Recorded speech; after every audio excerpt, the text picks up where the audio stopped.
राजकारण, समाजकारण, कोकणातील प्रत्येक घडामोड. सिंधुदुर्ग 24 तास आता नव्या रूपात.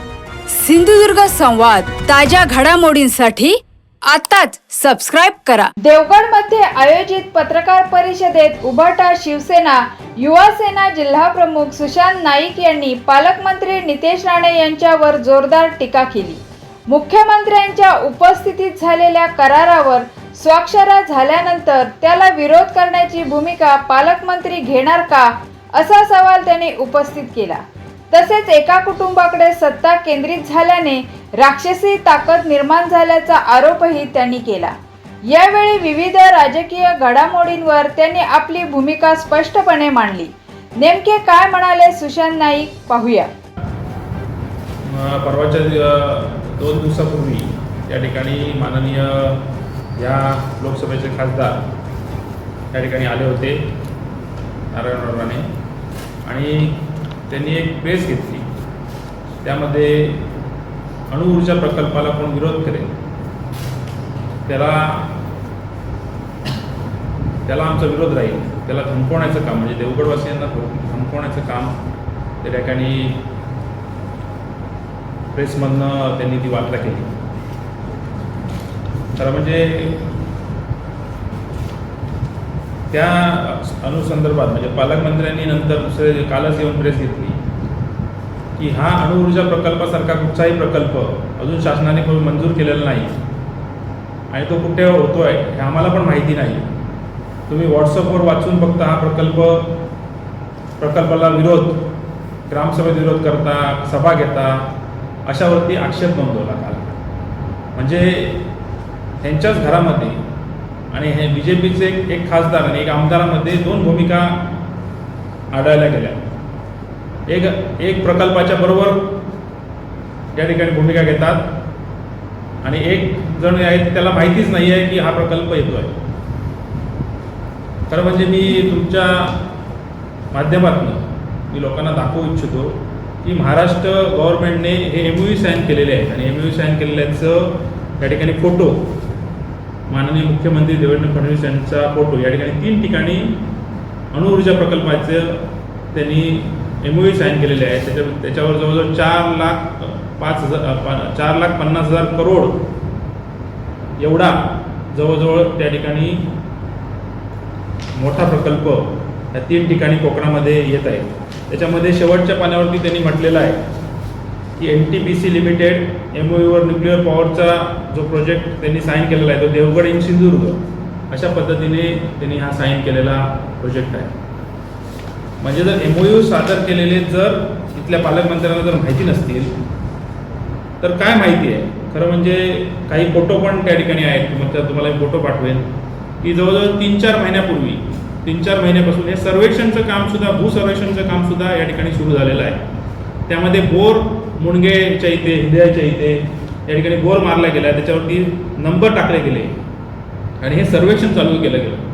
म्हणजे त्यांनी एक जागा पण ठरवलेली आहे आणि ती जागा ठरवल्यानंतर MOU साईन होतात. कुठेही जागा ठरवल्यानंतर काही MOU साईन होतात आणि अणुऊर्जा प्रकल्पाचे MOU त्या पद्धतीने जागा ठरवल्यानंतर, म्हणजे देवगड त्यांनी तालुका टाकलेला आहे पण जागा ठरवल्यानंतर MOU प्रकल्पाचे MOU साईन झालेले आहेत. मुख्यमंत्र्यांच्या उपस्थितीमध्ये मुख्यमंत्र्यांनी स्वतः ते MOU साईन केलेले आहेत. आणि अशा अनुषंगाने एक जण येऊन अणुप्रकल्पाच्या विरोधात कोण आवाज उठवेल त्याला धमकावत आहे आणि एका ठिकाणी पालकमंत्री म्हणतात की मला काहीच माहिती नाही, या प्रकल्पाबद्दल तुम्ही खोटी अफवा पसरवू नका, अशा पद्धतीची भाषा या ठिकाणी ते करतायत. खरं म्हणजे ज्या दिवशी पहिल्या दिवशी जेव्हा खासदार साहेबांनी या ठिकाणी धमकवलं त्यावेळी तुम्हाला माहिती असेल की अणुऊर्जा प्रकल्प देवगडमध्ये एक ग्रुप तयार झालेला आहे, व्हॉट्सअपचा ग्रुप आहे आणि त्या व्हॉट्सअप ग्रुपवरती खूप प्रकारचा विरोध या खासदार महोदयांना झाला. हा प्रकल्प होतोय म्हटल्यावर त्यांची बातमी पडल्यावरती आणि ती शमवण्यासाठी, तो विरोध शमवण्यासाठी दुसरी गोष्ट म्हणजे त्या व्हॉट्सअप ग्रुपवरती ह्यांची पण लोकं आहेत. जवळजवळ ज्या ग्रामसभा घेतलेली होती, देवळामध्ये जी सभा झालेली होती त्या ठिकाणी ह्यांचेच लोकप्रतिनिधी त्या ठिकाणी गेलेले होते आणि हा विरोध बघून काल ही प्रेस या ठिकाणी गेलेली होती. एकाने करण्याच्या बाजूने निर्णय द्यायचा, एकाने धमकवायचं की प्रोजेक्ट कसा काय तुम्ही प्रोजेक्टला विरोध करू शकता, अशा पद्धतीने एकाने भूमिका घ्यायची आणि एकाने ती मवाळ घ्यायची. तुम्हाला एक उदाहरण आठवत असेल की सिंधुदुर्गामध्ये आसगावमध्ये खनिकर्माचा विषय होता. इथल्या पालकमंत्र्याला किंवा प्रशासनाला विचारल्याशिवाय कुठचाही सर्वे आधी होत नाही. त्या अनुषंगाने त्या ठिकाणी सर्वे चालू होता, भूसंपादनाचा सर्वे चालू होता, मोजणीचा सर्वे चालू होता. त्यानंतर आसगाव नागरिकांनी, तिथल्या ग्रामस्थांनी विरोध केला, मोठ्या प्रमाणात विरोध केला. त्यावेळी पालकमंत्र्यांचाच एक माणूस तिथे जाऊन सर्वे करत होता, प्रशासन त्याला साथ देत होतं. आणि दुसऱ्या दिवशी एवढा विरोध होता म्हटल्यावरती पालकमंत्र्यांची भूमिका शमली. त्या ठिकाणी हा विरोध झाला म्हटल्यावरती त्या ठिकाणी त्यांनी भूमिकाच बदलली आणि विधिमंडळाचं त्या ठिकाणी पावसाळी अधिवेशन चालू होणं असतं आणि त्यावेळी मोर्चा निघेला आसगावातनं, सावंतवाडीतनं, म्हणून त्यांनी भूमिका बदलली आणि तिथे जाऊन फक्त त्या लोकांना सांगितलं कोण आहे तुमच्याबरोबर, आम्ही आहोत. म्हणजे एवढा भूमिका बदलणारा, म्हणजे सरड्यापेक्षा रंग बदलणारे या जिल्ह्याचे पालकमंत्री या ठिकाणी आहेत. त्यामुळे अणुऊर्जा प्रकल्पाला ह्यांचं समर्थन आहेच, कारण ज्या पद्धतीने खासदारांनी देवगडवासियांना धमकवलं आहे त्यामुळे अणुऊर्जा प्रकल्पाला सुद्धा त्यांचं समर्थन आहे. त्या आसगावमध्ये सुद्धा त्यांचा छुपा त्याच्यामध्ये आहे. लोकांचा विरोध झाल्यावरती ते मवा भूमिका घेतात. त्याच पद्धतीने अणुऊर्जा प्रकल्पाला ज्या दिवशी हिंदे आणि मुंडक्यातनं विरोध व्हायला लागला त्यावेळी मवाची भूमिका त्यांनी घेतलेली आहे. पण एवढंच मी सांगेन की हे फसवे पालकमंत्री आहेत, हे फसवे पालकमंत्री आहेत. ज्या दिवशी अशा प्रकारची भूमिका ते घेतात त्यावेळी त्यांना तो प्रकल्प करायचा असतो. आणि देवेंद्र फडणवीसच्या विरोधात ते जाणार आहेत का, मुख्यमंत्र्यांच्या विरोधात जाणार आहेत का? त्यांना जर एवढी हिंमत असती तर त्यांनी स्वतःचा स्वाभिमान पक्ष टिकवला असता आणि त्या ठिकाणी ते लढले असते बीजेपीच्या विरोधात. पण बीजेपीच्या विरोधात आणि फडणवीसांच्या विरोधात जायची भूमिकाच किंवा जायचं धाडस यांमध्ये नाही आहे. म्हणून त्या ठिकाणी त्यांनी बीजेपीमध्ये आपला पक्ष विलीन केला आणि आजही मुख्यमंत्र्यांच्या विरोधात जायची भूमिका ते घेणार नाहीत. मुख्यमंत्री जे सांगतील ते त्या पद्धतीने देवगडाच्या माथी मारण्याचा अणुऊर्जा प्रकल्प ते काम करतील. कारण ह्यामध्ये मी एक देवगडवासियांना पण विचारू इच्छितो की अतिशय एका कुटुंबाकडे पूर्ण अधिकार, या जिल्ह्याचे एका कुटुंबाकडे पूर्ण सगळी अथॉरिटी, दोन आमदार कुटुंबातले, एक खासदार कुटुंबातला, अशी राक्षसी ताकद ज्यावेळी एका कुटुंबाला मिळते त्यावेळी कोण विचारणार असतं त्यांना? हम करे सो कायदा या पद्धतीने हे राणे कुटुंब या जिल्ह्यामध्ये वागत आहे. प्रकल्प आणायचा असेल तर मी आणणारच आणि तो नाही आणायचा असेल तर मी नाही जाणार, अशा पद्धतीने आहे. त्यामुळे जेव्हा एखाद्याला राक्षसी ताकद मिळते त्यावेळी काय प्रकार घडतो हा लोकांनी सुद्धा सिंधुदुर्गवासीने समजून घेण्याची गरज आहे.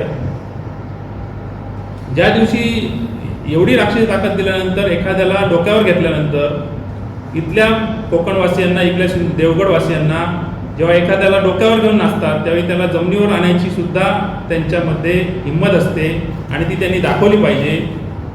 कारण अशा प्रकारचे प्रकल्प ज्यावेळी तुम्ही राक्षसी, कारण ह्यांना माहिती आहे हे प्रकल्प कोणाचे आहेत, अदानी आणि अंबानीचे प्रकल्प आहेत.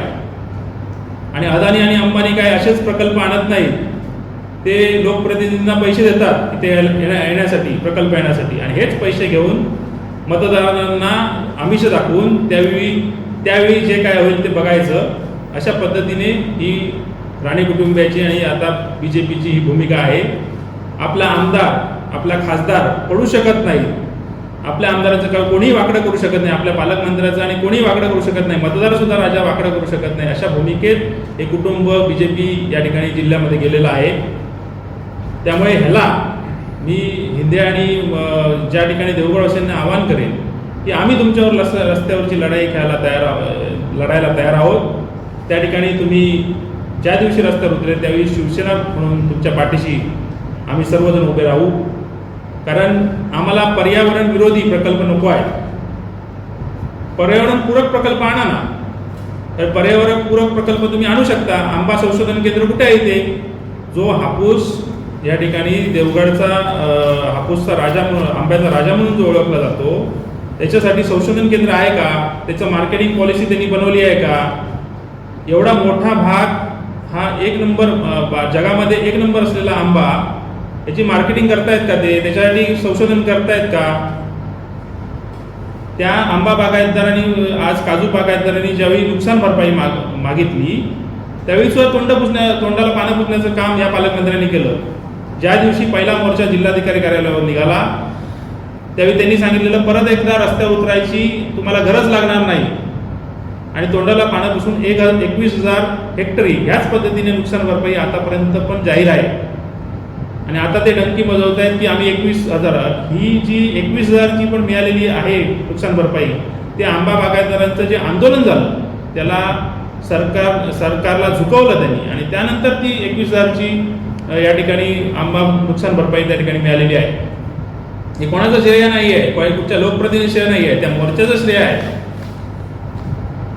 आंबा बागायतदार रस्त्यावर उतरले म्हणून तेवढी नुकसान भरपाई मिळाली आणि अजूनही ते लढतायत, अजूनही त्यांना जास्तची नुकसान भरपाई पाहिजे. पण कुठे लक्ष देत आहेत, कोण लोकप्रतिनिधी ते लक्ष देतो आहे? खरं म्हणजे ह्याला सगळ्याला एकच पर्याय या ठिकाणी दिसतो की एवढी ज्यावेळी तुम्ही बघता की पालकमंत्र्यांची भूमिका कशी आहे, आता मुख्यमंत्र्यांची पण त्यांच्या गुरूंचीच किंवा त्यांच्या बॉसची भूमिका कशी होती. पहिल्यांदा देवेंद्र फडणवीस म्हणाले होते वेगळा विदर्भ झाल्याशिवाय मी लग्न करणार नाही. तीच भूमिका यांची आहे, फसवायचं लोकांना फक्त, बाकी काही करायचं नाही, फसवायचं. आंबा बागायतदारांना फसवलं, आज अणुप्रकल्प ऊर्जा ज्या ठिकाणी होतोय त्या ठिकाणी ते फसवत आहेत, आसगाववाल्यांना फसवत आहेत, प्रकल्प आणणारच नाही अशा पद्धतीची भूमिका ते घेत आहेत. पण कधी प्रकल्प आणून डोक्यावर बसवतील, कारण ह्यांना प्रकल्पाला विरोध करण्याची यांच्यात ताकद नाही आहे. मुख्यमंत्री देवेंद्र फडणवीस म्हणतील त्या पद्धतीने यांना वागावं लागेल पुढे याच्या पुढे. त्यामुळे ज्या ठिकाणी लोकांवरती अन्याय होईल, ज्या ठिकाणी लोकांवरती या ठिकाणी असं आरक्षण लादलं जाईल, अणुऊर्जा प्रकल्प लादला जाईल लोकांवरती, त्यावेळी मात्र शिवसेना त्यांच्यामध्ये सहभागी होईल आणि त्यामध्ये ठाम विरोध त्या ठिकाणी करेल. या ठिकाणी मी सांगतो ते आहे की एक तर ह्याच्यात राजकीय जर नेतृत्व केलं असतं तर हे राजकीय हा मोर्चा असं म्हणणार असते लोक किंवा हेच म्हणणं असते हा राजकीय मोर्चा आहे, कशाला याला न्याय द्यायचा. ज्यावेळी शेतकऱ्यांनी स्वतःहून नेतृत्व स्वीकारलं, शेतकरी स्वतः बाहेर पडला, त्यावेळी एखादा राजकीय नेता सुद्धा त्याचं नेतृत्व करू शकला असता. पण त्या शेतकऱ्यांना न्याय मिळाला पाहिजे तर सर्वांनी सर्वपक्षीय त्या ठिकाणी एकत्र आलं पाहिजे आणि शेतकऱ्याला न्याय मिळण्यासाठी आम्ही एकत्र आलो. जर असं होतं तर स्वतः पालकमंत्री त्या ठिकाणी आलेले ना, पहिल्या मोर्चाला आलेले, आणि पहिल्या मोर्चाला त्यांनी आश्वासन केलं होतं की परत एकदा तुम्हाला रस्त्यावर उतरायची गरज लागणार नाही. मग तेच आश्वासन पूर्ण केलं असतं तर पुढचं आंदोलन करायची गरजच नव्हती, परत राजू शेट्टी इथे आलेच नसते. तुम्ही स्वतःच काय करताय की स्वतःचं झाकून ठेवताय सगळं. तुम्ही स्वतःच ह्या देवगड मतदारसंघातले आमदार आहात, तिथल्या देवगडवासीने तुम्हाला डोक्यावर घेऊन पालकमंत्री केला आहे, 3-3 वेळा तुम्ही आमदार झालात, त्यांना न्याय देऊ शकत नसाल तुम्ही तर कोणाला न्याय देणार तुम्ही? कोणाला न्याय देणार? त्यांनी कालच्या प्रेसमध्ये सुद्धा पालकमंत्र्यांचीच विसंगती दिसली. त्या ठिकाणी पहिल्यांदा प्रेसमध्ये त्यांनी सांगितलं की हा प्रकल्प आहे की नाही आपल्याला माहिती नाही, व्हॉट्सअपवरती तुम्ही ह्याच्यावर बघता आणि हा प्रकल्प येतोय अशा पद्धतीची वल्गना करता, आणि शेवटीच प्रेसमध्ये असं सांगितलं की कुठचाही प्रकल्प येऊ शकतो, त्या ठिकाणी सोलर येऊ शकतो, त्या ठिकाणी पवनचक्की येऊ शकते. म्हणजे किती विसंगती आहे. एका वेळी सांगतात तुम्ही की प्रकल्प येणारच नाही, आम्हाला माहितीच नाही, आणि दुसऱ्या वेळी सांगताय की तुम्ही हा प्रकल्प सोलर पण येऊ शकतो, पवनचक्कीचा पण येऊ शकतो. तो अणुऊर्जेचा प्रकल्प आहे. अणुऊर्जाचे MOU तुम्ही मुख्यमंत्र्यांनी साईन केलेले आहे आणि तुम्ही कशाला दिशाभूल करताय लोकांची? सांगा लोकांना की तिथे अणुऊर्जा प्रकल्प येणार आहे, हिंमत दाखवावी अणुऊर्जा प्रकल्प येणार आहे म्हणून. अणुऊर्जा प्रकल्प येणार आहे हे लोकांना, जनतेला कळलेलं आहे आणि तुम्हाला हा अणुऊर्जा प्रकल्प घालवावाच लागेल. पर्यावरण जो विरोधी प्रकल्प असेल तो कोकणवासियांच्या माती आम्ही कोणच, सिंधुदुर्गवासी असतील कोण असेल, हा माती मारू देणार नाही. 100% पाठिंबा या आंदोलनाला. आंबा बागायतदारांच्या आतापर्यंत झालेल्या सगळ्या आंदोलनाला आम्ही शिवसेना म्हणून असेल, आम्ही वैयक्तिक असू, आम्ही पाठिंबा दिलेला आहे.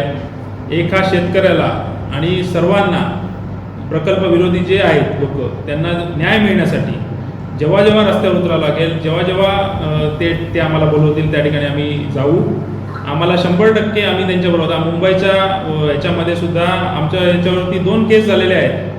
नांदगाव येथे जेव्हा रास्ता रोको झाला तिथे केस झाली आमच्यावरती आणि मुंबईमध्ये सुद्धा केस झालेली आहे. दोन्ही ठिकाणी आम्ही केस घेऊन या ठिकाणी उतरलेलो आहोत. त्यामुळे ही नुकसान भरपाई मिळालेली आहे लोकांना. आंबा बागायतदारांच्या मोर्चाला जे शेतकऱ्यांचा मोर्चा होता तो एकट्या कोणाचा नव्हता, शेतकऱ्यांचा जो मोर्चा होता त्याचं हे फळ आहे की ते नुकसान भरपाई सरकारने जाहीर केलेली आहे. असेल तर जावा तिथे आणि सांगा आणि नंतर सुद्धा पेश करा. कारण त्यांनी तसं रामेश्वरच्या देवळात सुद्धा घंटा वाजवलेली होती की हा प्रकल्प होऊ देणार नाही आणि नंतर त्याच समर्थनार्थ सुद्धा मोर्चा काढलेला होता. म्हणजे 2 भूमिका त्यांच्या असतात काय. ज्या दिवशी तुम्ही एक भूमिका घेता ना तेव्हा एकच भूमिका घ्या, दुटप्पी भूमिका घेऊ नका. फक्त शांत करायचं, इलेक्शन पुरता जनतेचा वापर करायचा आणि पूर्णपणे आपला फायदा करून घ्यायचा, एवढंच हे राणे कुटुंब आणि पालकमंत्री नितेश राणे यांच्या माध्यमातून आज जिल्ह्यात चालू आहे. देशातली पूर्ण भूमिका अशीच आहे. त्यांच्या विरोधात कोण बोलेल, बीजेपीच्या विरोधात कोण बोलेल, राणे कुटुंबाच्या विरोधात कोण बोलेल, ते सगळे देशविरोधीच आहेत. अशा पद्धतीची भूमिका घेतलेली आहे त्यांनी. कोण प्रकल्पाला जरी जे जमीन मालक आहेत ते जमीन मालक आहेत, भूमी मालक आहेत, इथले रहिवासी आहेत, कोकणवासी आहेत, त्यांनी जर विरोध केला तर ते देशद्रोही होतील का. प्रत्येक गोष्टीला आता नीट पेपरचे पेपर फुटले त्या मुलांना सुद्धा देशद्रोही घोषित करतायत ते. अशा पद्धतीची भूमिका पूर्ण देशामध्ये बीजेपीने घेतलेली आहे. जो बीजेपीच्या विरोधात बोलेल तो देशद्रोही, त्याचा कुठचाही ऐकून घेतलं जाणार नाही.